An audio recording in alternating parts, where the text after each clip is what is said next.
Yang kedua, sungguh Engkau mendapati kami tidak bercacat celah. Kami boleh siap menyambut kedatangan-Mu dan bersama-sama dengan Engkau di bumi yang baru dan di langit yang baru yang Engkau jadikan. Terima kasih Bapa di surga, terima kasih Tuhan. Persiapkan hati kami untuk mendengar firman-Mu. Kami rindu firman-Mu sungguh terimpartasi dengan penuh kuasa dalam kehidupan setiap kami. Firman-Mu mentransformasikan kami Tuhan. Ada perubahan kehidupan yang kami alami. Keadaan kami tidak menjadi sama seperti orang-orang yang tidak mengenal Allah, tetapi kami mau menjadi bintang-bintang yang bersinar bagi dunia ini, menjadi saluran berkat-Mu, menjadi orang-orang yang membawa dampak dan pengaruh yang besar di tengah-tengah kehidupan keluarga, lingkungan masyarakat, di tengah-tengah bangsa, dan di tengah-tengah gereja Tuhan. Itu sebabnya Tuhan urap setiap kami, berikan kami hikmat dan pengertian yang lebih lagi. Singkapkan kepada kami pewahyuan yang baru, sehingga sungguh kami diubahkan oleh firman-Mu. Terima kasih Bapa.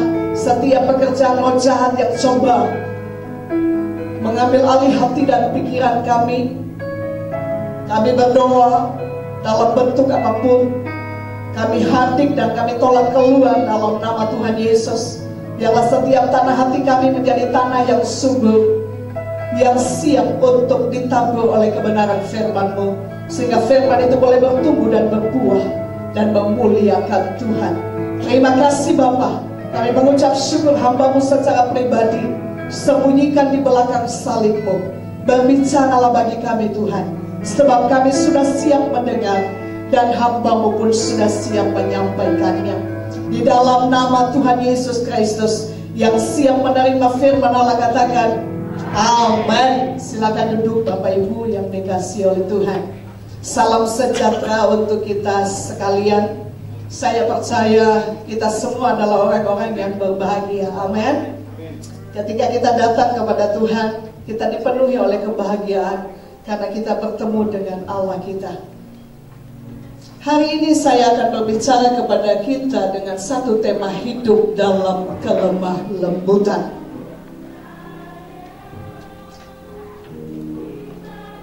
Biarlah firman Tuhan hari ini mentransformasi setiap kita, sehingga kita terus hari demi hari dibentuk dan menjadi serupa dengan gambaran Kristus.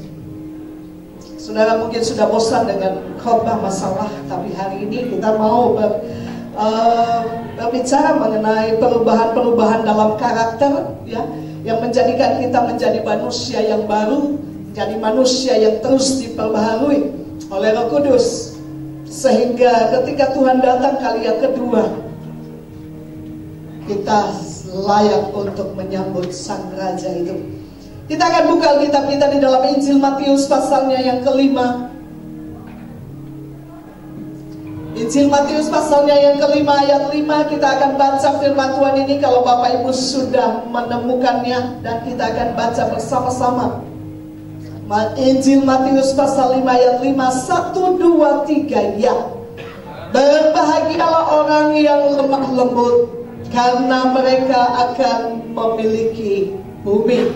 Sekali lagi, berbahagialah orang yang lemah lembut, karena mereka akan memiliki bumi. Wow, ini luar biasa janji Tuhan, ya, memiliki bumi, mewarisi negeri perjanjian yang sejahteranya melimpah-limpah, ya.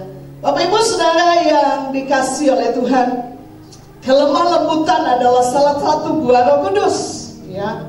Dalam Galatia pasal 5. Dan juga karakter dari Allah Tritunggal. Jadi Allah Bapa kita, putranya Tuhan Yesus Kristus, dan Roh Kudus adalah pribadi yang lemah lembut, ya. Di dalam Injil Matius pasal 11, Yesus pernah berkata, aku ini lemah lembut dan rendah hati. Kalau kita baca di kamus bahasa Indonesia, maka arti dari kelemah lembutan adalah baik hati, tidak pemarah dan sebagainya. Kemudian dikatakan peramah, ya. Baik hati, tidak sombong, ya. Sama dengan rendah hati, ya. Nanti di kamus Lembaga Alkitab Indonesia juga menerjemahkan arti daripada kelemah lembutan sebagai kerendahan hati, ya. Jadi kalau saya baca di bahasa daerah saya, bahasa Nias pun di situ bukan lemah lembut, tapi rendah hati, ya. Ada terjemahan lain yang sama, lemah lembut menjadi rendah hati, ya. Kalau di kamus bahasa Indonesia tadi dikatakan baik hati, ya. Tidak pemarah tetapi peramah. Lembaga Alkitab Indonesia memberi arti rendah hati, penurut, sabar, dan sederhana. Itu arti daripada lemah lembut, ya. Jadi lemah lembut itu baik hati, bukan tidak pernah marah, ya. Lemah lembut itu bukan berarti orangnya tidak pernah marah, jangan salah mengerti. Tetapi bukan pemarah, ya. Tidak marah dengan pemarah itu beda. Kalau pemarah itu adalah karakter. Salah satu karakteristik dunia adalah pemarah. Tetapi karakteristik surgawi yang harus kita adopsi menjadi karakter kita, yaitu lemah lembut, ya. Sebagaimana Allah Bapa, Putra dan Roh Kudus adalah lemah lembut. Nah, Bapak Ibu Saudara yang dikasihi oleh Tuhan, kelemah lembutan bukan hanya sekedar perkataan, ya. Perkataan yang lemah lembut bukan hanya itu, tetapi kelemah lembutan ini lebih lagi dalam berbicara mengenai sikap hati, berbicara mengenai manusia batiniah, berbicara mengenai roh yang lemah lembut, spirit yang lemah lembut. Jadi kalau saudara lihat ada orang yang perkataannya lemah lembut, belum tentu hatinya lemah lembut. Tetapi kalau ada orang yang memiliki roh yang lemah lembut di dalam hatinya, maka pasti dalam perkataan, tindakan, dan perbuatannya ini akan mengeluarkan kelemah lembutan, ya. Di dalam Injil Lukas pasal 6 ayat 45, ada firman Tuhan yang berkata seperti ini.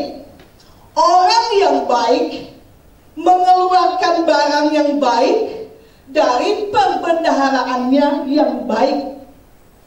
Tetapi orang yang jahat mengeluarkan barang yang jahat dari pembendaharaannya yang jahat.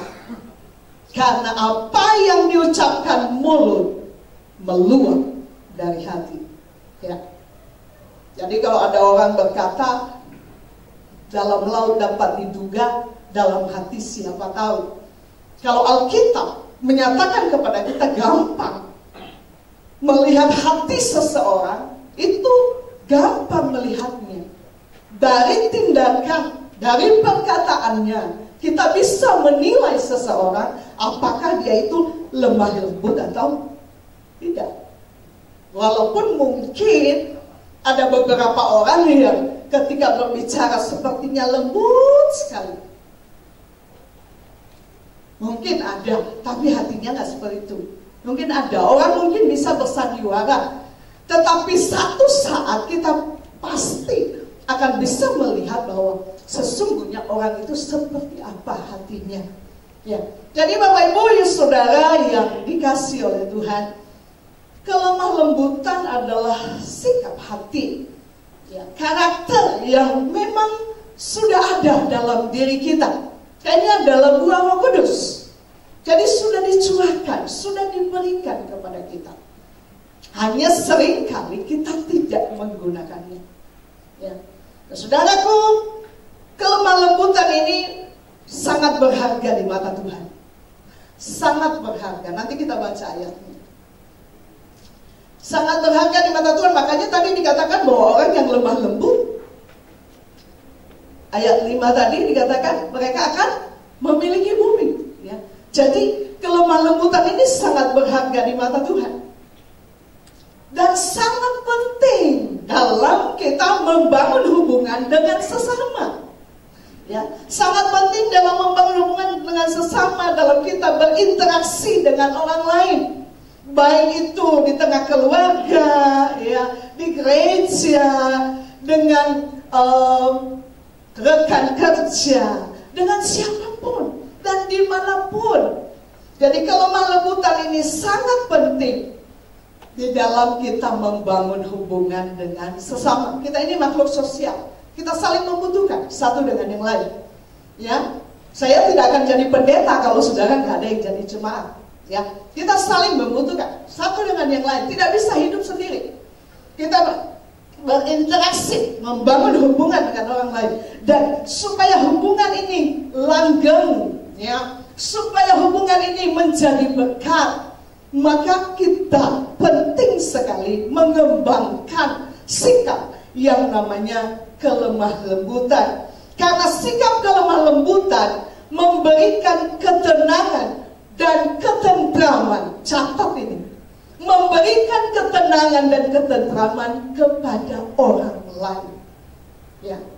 Yesus sendiri berkata, aku lemah lembut dan rendah hati, dan jiwamu mendapat ketenangan. Ketika kita datang kepada Tuhan Yesus, kepada Allah Bapa kita menjadi tenang. Karena kelembutan hatinya menerima kita. Ya, dia tidak pernah memandang dosa dan pelanggaran kita yang begitu besar. Ketika kita datang, kita bilang, Bapa, ampuni aku Tuhan. Tuhan menyambut kita selalu dengan tangan terbuka, dengan kelemah lembutan hatinya yang luar biasa.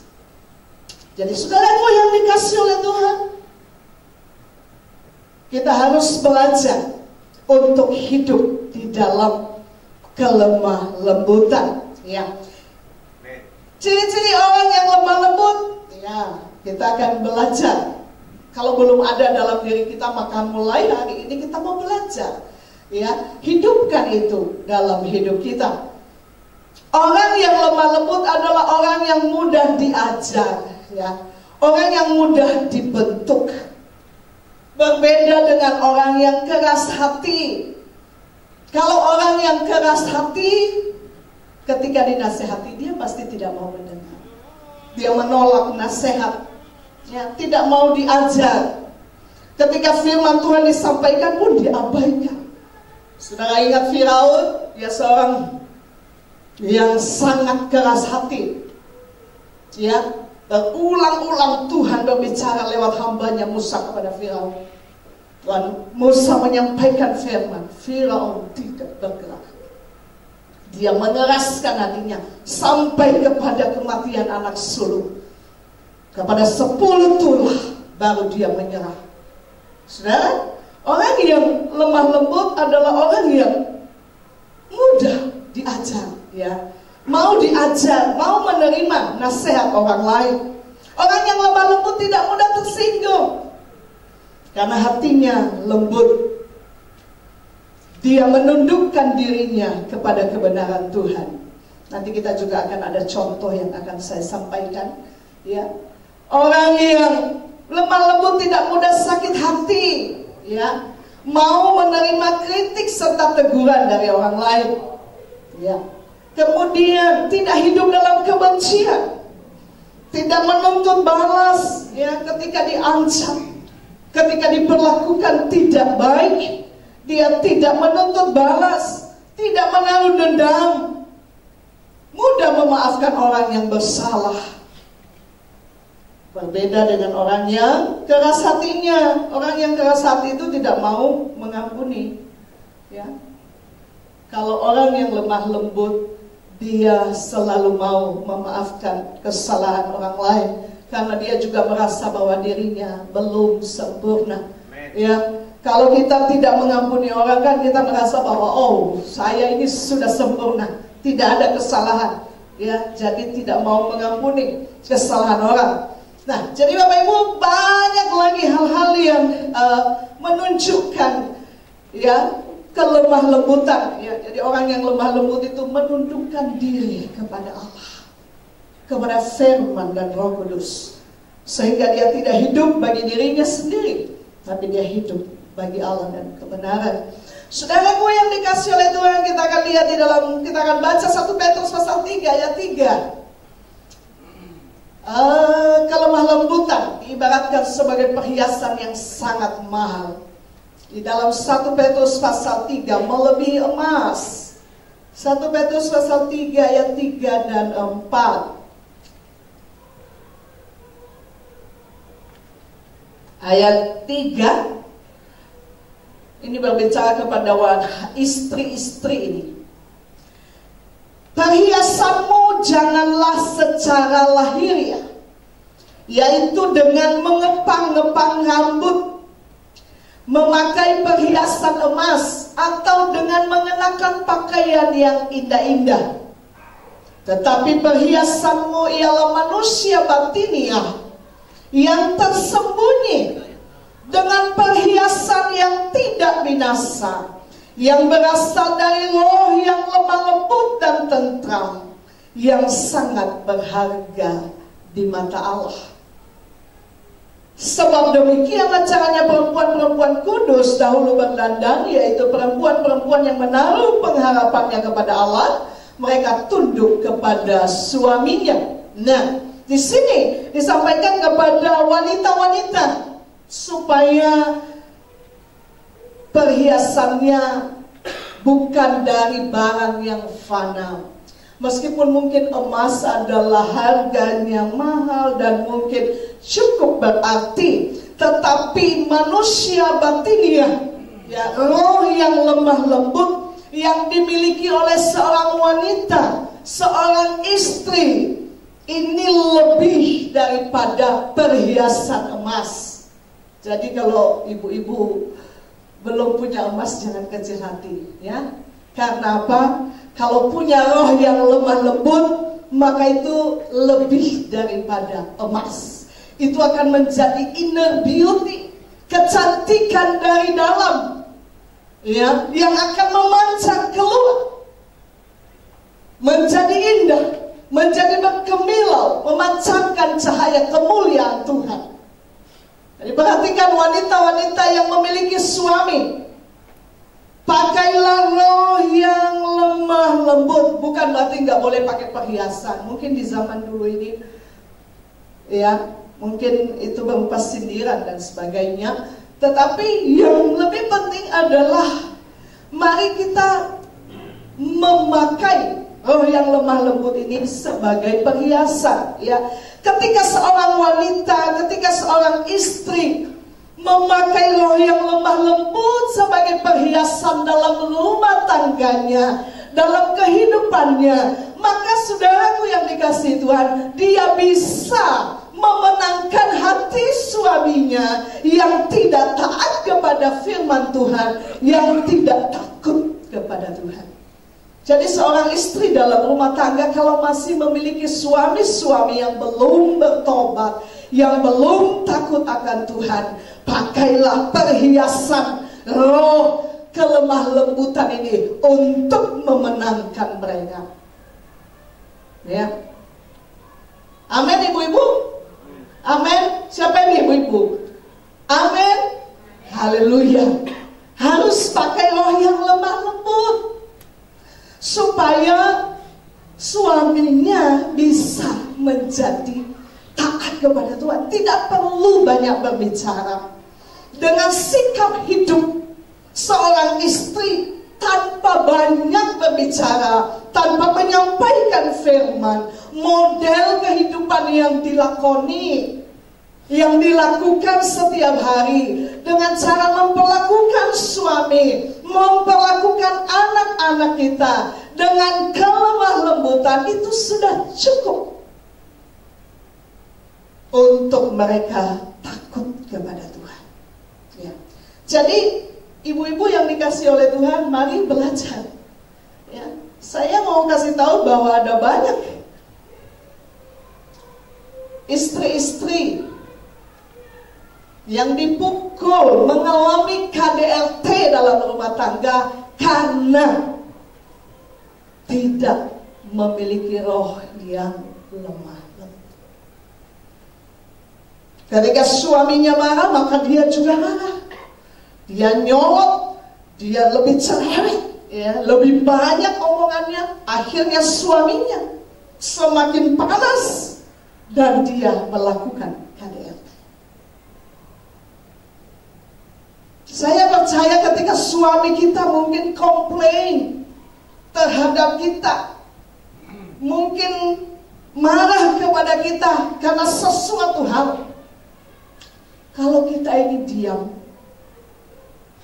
kita mau belajar berdiam diri, iya Pak, ya, atau tidak usah dijawab, diam saja. Kalaupun dia memukul kita dan kita diam saja, saudara, Tuhan yang membela kita. Ketika Yesus dia ditangkap, diadili dan diberikan pertanyaan-pertanyaan kepadanya sampai dia diludahi, dia diam. Tidakkah dia bisa membela dirinya? Bisa. Tapi dia menyerahkan kepada Tuhan. Tidak jarang anak-anak dipukul oleh orang tua. Orang tua melakukan kekerasan karena anak-anak yang suka melawan. Ya, bukan berarti dibenarkan hal ini, tidak. Tuhan membenci kekerasan. Tetapi saudaraku, seringkali karena kita tidak memiliki roh yang lemah lembut dan tentram, maka konflik, masalah yang ada dalam keluarga menjadi semakin besar. Di Nias, ya, kalau orang Nias itu menikah, perempuannya diberi nasihat sambil nanti ditutup kepalanya dengan kain dan dikasih nasihat sampai nanti pengantinnya itu menangis-nangis gitu. Itu salah satunya yang dikatakan, kalau suamimu marah, maka kamu harus diam aja. Saya percaya ketika suami kita marah, kita diam, dia pasti akan berhenti. Ya. Bahkan kalau dia tidak lagi begitu, sambil dia marah kita berdoa terus dalam hati, kita berdoa terus, berkomunikasi dengan Tuhan. Kalaupun dia pukul kita, kita berdoa terus. Dia pasti akan berurusan dengan Tuhan. Saya percaya itu. Itu sebabnya Bapak Ibu Saudara yang dikasihi Tuhan, istri-istri pakailah roh yang lemah lembut menghadapi suami dalam rumah tangga, ya, dengan temperamen emosi, ya, yang mungkin tidak sama dengan kita. Ya. Jadi saudaraku yang dikasihi oleh Tuhan, mari kita memiliki roh yang lemah lembut, ya, dalam mendidik anak kita. Jangan dikasari, ya. Jangan sambil dibentak, dimaki-maki. Jangan, Bapak Ibu. Berikanlah, ajari dia, didik dia kepada kebenaran dengan roh yang lemah lembut. Ya, ada banyak anak-anak yang dididik, diajari, ya, dengan kekerasan, dia akan terbentuk menjadi manusia yang keras, ya, dan sulit untuk kembali nanti dilembutkan. Ya, jadi Bapak Ibu yang dikasihi oleh Tuhan, mari kita memakai roh kelemah lembutan sebagai perhiasan di dalam rumah tangga kita, dimanapun kita berada. Amsal pasal 15. Kita akan baca di dalam Amsal pasalnya yang ke-15.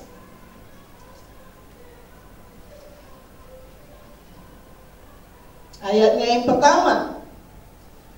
Jawaban yang lemah lembut meredakan kegeraman, tetapi perkataan yang pedas membangkitkan marah. Betul kan? Jawaban yang lemah lembut, perkataan yang lemah lembut, itu meredakan kegemaran. Yang tadi yang suaminya udah marah, kalau kita lemah lembut, maka kegeramannya itu akan mereda. Tapi ketika kita menjawab dengan perkataan yang kasar, dengan perkataan yang pedas seperti cabai rawit, maka itu akan membangkitkan amarah. Yang tadinya dia nggak berniat mukul, nggak berniat pecahin piring, lempar sana, lempar sini, enggak. Tapi karena kita ya menyolot, kemudian kita menjawab dengan perkataan yang pedas, saudaraku, maka terjadilah amarah, ya, dan itu merusak hubungan. Saudaraku yang dikasihi oleh Tuhan, mari kita berkata-kata dengan lemah lembut. Jawaban perkataan yang lemah lembut. Kalau ditanya suami, jawab saja dengan lemah lembut. Ya, jangan takut menjawab. Kalau salah ya nggak apa-apa. Ya, jawab dengan lemah lembut, dengan penuh hormat. Suami itu kan harus dihormati, dihargai. Ya, Sarah bilang Abraham itu tuannya. Ya, tuannya. Jadi jawablah dengan penuh hormat, jawablah dengan lemah lembut, dengan penuh penundukan diri. Maka saya percaya rumah tangga kita ada dalam kebahagiaan. Haleluya, puji Tuhan. Amin Bapak Ibu. Amin. Nah, luar biasa. Ya, saya akan melihat nanti sesuatu yang luar biasa ya dalam rumah tangga ketika kita masing-masing memakai perhiasan yang sama. Pria-pria, bapak-bapak juga pakai perhiasan yang sama. Roh yang lemah lembut. Ya, wanita itu sebenarnya wanita itu adalah makhluk yang lemah lembut sebenarnya. Tapi nggak tahu kenapa sering kasar. Mungkin karena latar belakangnya. Seperti saya. Ya, saya kalau dilihat orang mungkin dikatakan jutek ya. Karena apa? Karena dibentuk dari kekerasan dalam rumah tangga. Ketika anak-anak saya sering dipukul, ya. Jadi terbentuk, saudaraku. Tapi Roh Kudus bisa mengubah kita kalau kita mau. Ya. Jadi saudaraku yang dikasihi oleh Tuhan, mari kita belajar. Ketika suaminya lemah lembut, istrinya lemah lembut, melahirkan generasi yang lemah lembut, ya, pasti saudaraku menjadi orang-orang yang memiliki bumi, mewarisi bumi yang diberikan oleh Tuhan. Di dalam Amsal pasal 16 ayat 24 dikatakan, perkataan yang menyenangkan, manis bagi hati, dan obat bagi tulang-tulang. Wah, luar biasa. Manis sekali ya perkataan ini. Perkataan yang manis, perkataan yang menyenangkan, manis bagi hati, dan obat bagi tulang-tulang. Oh, betapa damainya dunia ini ketika kita ini semua memiliki roh yang lemah lembut. Ketika suami dia merangkul istrinya, dia berkata, "Mami, aku sangat mencintaimu." Demikian juga sebaliknya. Dunia ini bahagia Bapak Ibu. Ya, tidak ada bentakan, tidak ada amarah, ya, damai seperti yang Tuhan kehendaki dalam kehidupan kita. Perkataan yang manis. Ya, berarti perkataan yang pahit, perkataan yang tidak menyenangkan, pahit bagi hati, dan menjadi penyakit bagi tulang-tulang. Sebaliknya, itu sebabnya mari milikilah roh yang lemah lembut. Selain Tuhan Yesus Kristus, ada satu tokoh Alkitab yang memiliki hati yang lemah lembut, dan tidak ada seorang manusia di bumi yang lemah lembut seperti tokoh Alkitab ini. Siapa dia? Musa. Di dalam Bilangan pasal 12, Musa adalah satu tokoh yang lemah lembut. Oh, luar biasa, dia pemimpin bangsa yang besar. Dia dipakai oleh Tuhan dengan luar biasa juga. Tapi dia seorang yang lembut hatinya. Bilangan pasal 12. Ayatnya yang ketiga. Adapun Musa, ialah seorang yang sangat lembut hatinya, lebih dari setiap manusia yang di atas muka bumi. Wah, luar biasa ya, Musa. Ya, lebih dari semua manusia. Oh, betapa menyenangkan orang ini. Betapa menyenangkan pemimpin ini. Betapa menyenangkan dia memiliki roh yang lemah lembut. Hati yang begitu luar biasa. Bukan manusia yang berkata ini, tapi Tuhan. Ya, saudaraku yang dikasih oleh Tuhan, Musa, orang yang lembut hatinya. Ada satu contoh Alkitab berikan kepada kita lewat ini yang namanya pemberontakan Miriam dan Harun ini.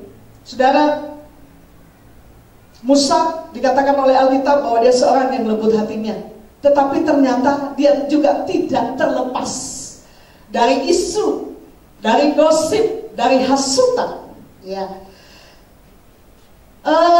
Satu saat, satu waktu, Miriam dan Harun, ini kakak beradik ini. Miriam, Harun dan Musa, ini kakak beradik bertiga ini. Mereka pemimpin-pemimpin Israel yang hebat, yang luar biasa. Satu keluarga, 3 orang. Saudara, tetapi Musa yang dipilih oleh Tuhan menjadi pemimpin yang memiliki kekuasaan tertinggi di atas Miriam dan Harun. Harun itu imam. Saudaraku yang dikasih oleh Tuhan, satu ketika Miriam memanggil Harun adiknya dan mereka mulai ngobrol.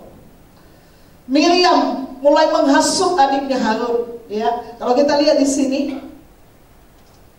dikatakan Miriam serta Harun mengatai Musa. Ya, mereka mengatai Musa. Mereka mengata-ngatai Musa. Kemudian berkenaan dengan perempuan Kus yang diambilnya. Sebab memang ia telah mengambil seorang perempuan Kus. Ya, jadi Miriam dan Harun ini mereka mengata-ngatai Musa karena Musa mengambil seorang perempuan Kusi, seorang perempuan Kus. Itu adalah, kalau sekarang dia adalah orang Ethiopia, ya. Zipora adalah orang Ethiopia kalau zaman sekarang. Dulu itu dikatakan orang Kus, ya.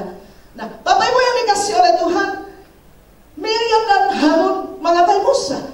Karena memang sebenarnya, tetapi tidak juga salah, walaupun Musa mengambil perempuan Kus. Miriam berkata, wah ini Musa ini adik kita ini kok dia tidak jadi contoh ya buat kita. Dia kok mengambil perempuan Kus, kenapa dia tidak mengambil istri di antara bangsa kita? Ya, mungkin mereka berbicara seperti itu kalau kita baca di dalam ayatnya ini.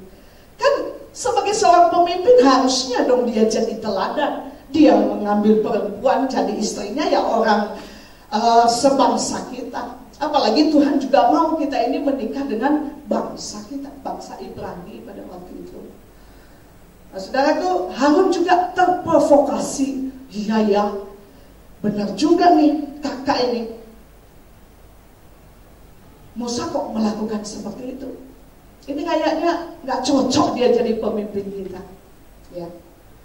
Kemudian ayat 2 mereka berkata, kata mereka, sungguhkah Tuhan berfirman dengan perantaraan Musa saja? Bukankah dengan perantaraan kita juga ia berfirman? Saudara, Miriam dan Harun bilang, iya juga ya. Lah, kita ini kan dipakai Tuhan juga. Bukan hanya Musa yang dipakai Tuhan. Tuhan berbicara kepada Musa, Tuhan juga berbicara kepada kita. Jadi kita juga bisa jadi pemimpin di tengah bangsa ini. Kita bisa menggantikan Musa, toh juga Tuhan pakai kita. Ini hasutan ini, ya.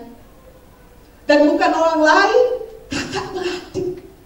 Makanya jangan heran saudaraku, kalau di antara saudara bersaudara ada yang saling menghasut, ada iri dengki.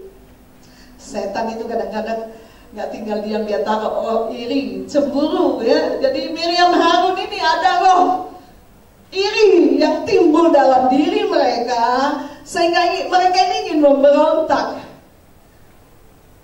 Dan saudaraku, dikatakan di dalam ayat ini, dan kedengaranlah hal itu kepada Tuhan. Wah, ini luar biasa ini. Obrolannya Miriam sama Harun ini kedengaran sama Tuhan. Wah, Tuhan marah. Enak aja kamu ya. Itu Tuhan ini memanggil mereka keluar. Bertiga ini Tuhan hadapkan mereka. Datang ya, Tuhan suruh mereka menghadap. Dan Tuhan berbicara di tengah-tengah mereka. Ya, bahwa Musa ini bukan dia yang mengangkat dirinya menjadi pemimpin, tapi Tuhan. Dan akhirnya Miriam dihukum sama Tuhan.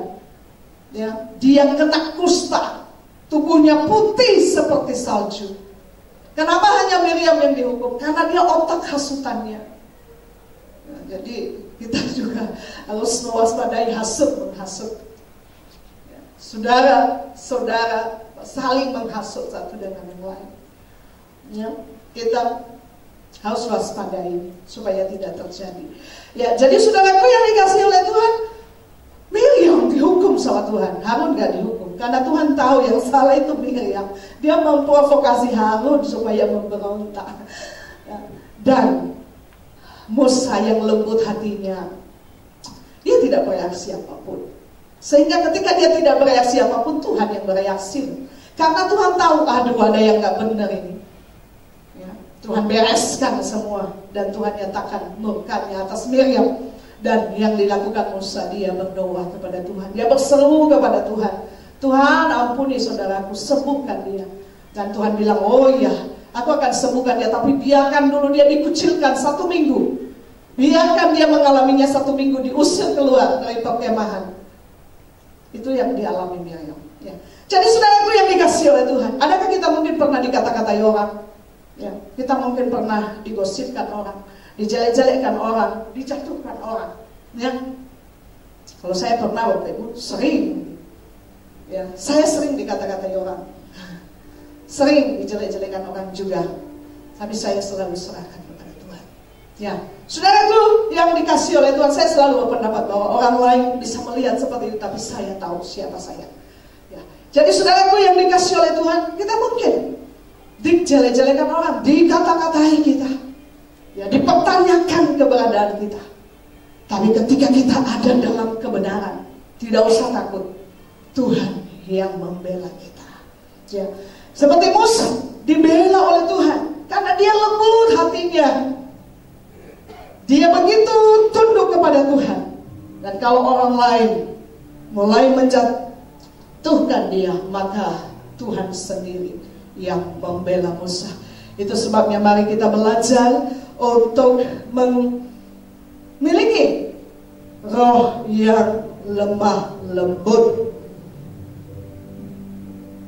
Satu ayat firman Tuhan lagi kepada kita, bagaimana kita bertindak sebagai seorang yang mengenal Tuhan, seorang yang rohani dalam menuntun orang yang melakukan kesalahan. Kita akan baca di dalam Galatia pasal 6. Galatia pasal 6. Ya, ayat 1.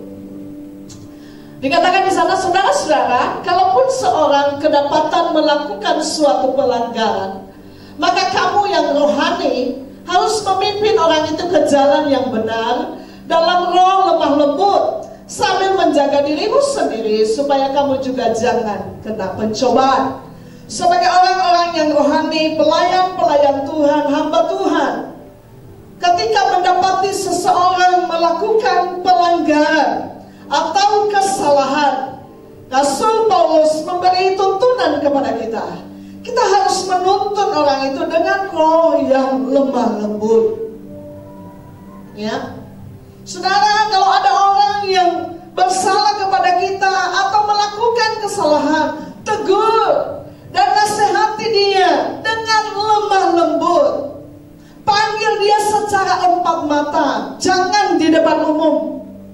Orang tua pun demikian kepada anak. Ketika memarahi anak kita, jangan marahi di depan umum. Panggil dia secara empat mata, berikan dia pengertian dengan roh yang lemah lembut.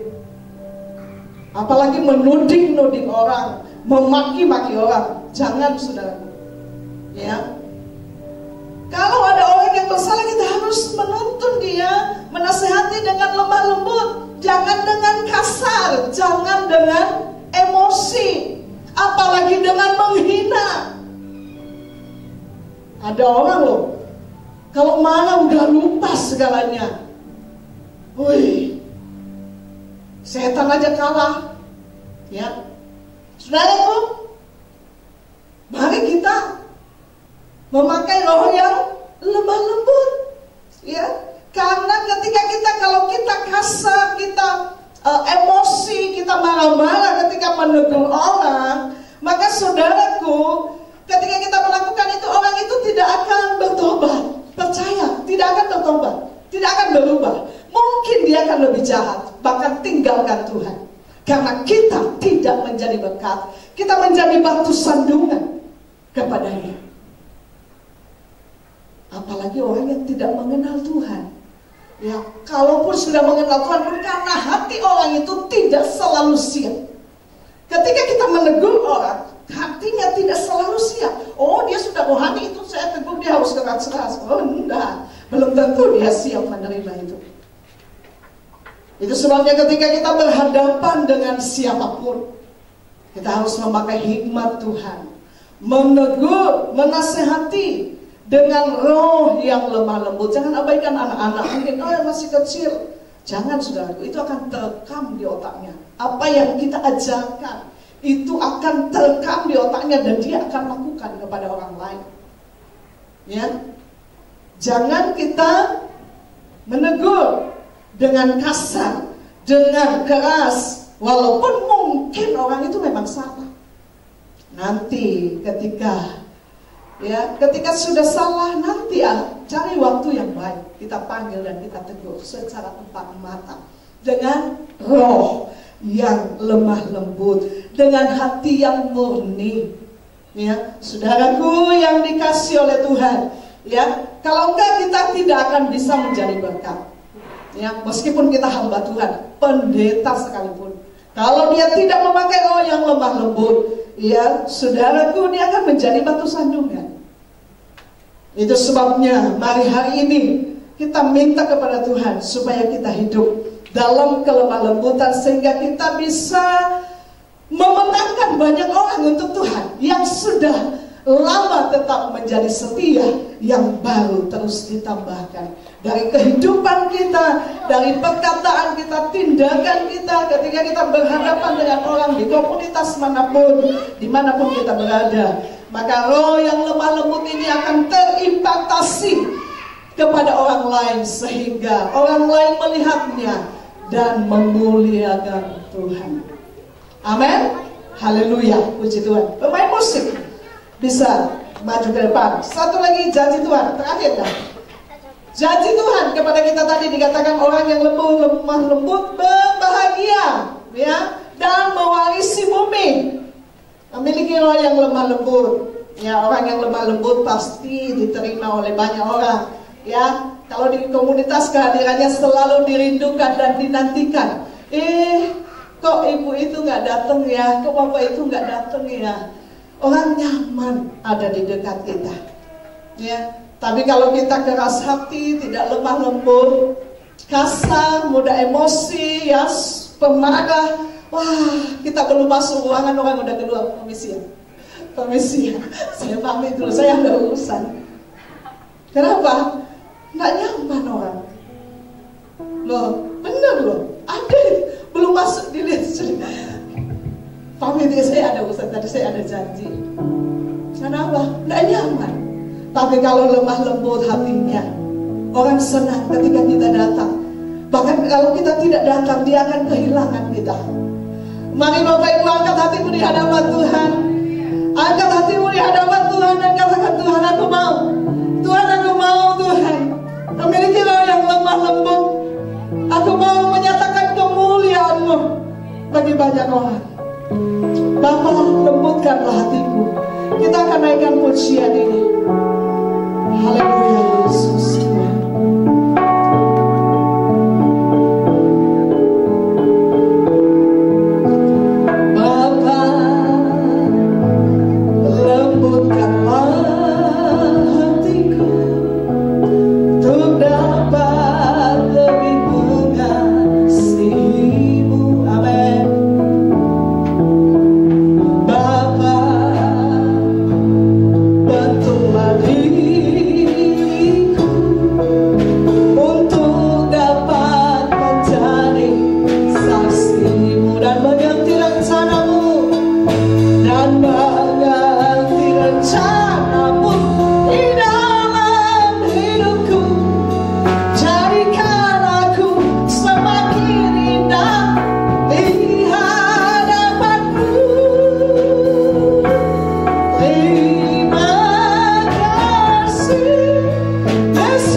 balik kami. Biarlah Tuhan menjauhkan hati yang keras, hati yang berbatu-batu dalam hati kita. Bapa, bentuklah aku Tuhan untuk dapat menjadi saksi. Amin. Dan mengerti rencanamu di dalam hidupku. Jadikan aku semakin indah di hadapanmu. Terima kasih Yesus, terima kasih Yesus. Puji syukur hanya bagi Tuhanku. Terima kasih Yesus, terima kasih Yesus. Puji syukur hanya bagi Tuhanku. Puji syukur hanya bagi Tuhanku. Puji syukur hanya bagi Tuhanku. Angkat hatimu dan sembah Tuhan. Ya Allah, ya Santa, ya Allah, ya Se. Ya Allah, ya Sikara, ya Sikara, ya Se. Ya Allah, ya Sikara, ya Santa, ya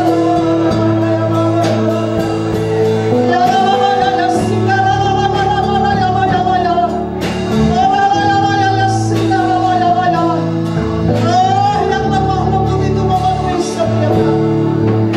Yang lemah lembut itu Tuhan membelaikan setiap kami.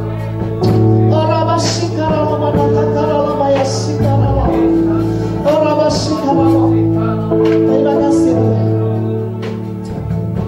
Kami akan menjadi orang-orang yang berbahagia, orang-orang yang mewarisi bumi dengan kesejahteraan yang berlimpah-limpah. Kami bersyukur buat firman. Biarlah mulai hari ini setiap pribadi kami menjadi pribadi yang lemah lembut, suami-suami, istri-istri, anak-anak kepada orang tua, masing-masing kami Tuhan. Biarlah setiap kami memiliki roh yang lemah lembut, bukan hanya dalam perkataan kami, tetapi dalam setiap sikap hati kami, dalam tindakan kami, dalam perbuatan kami. Sungguh itu menjadi perhiasan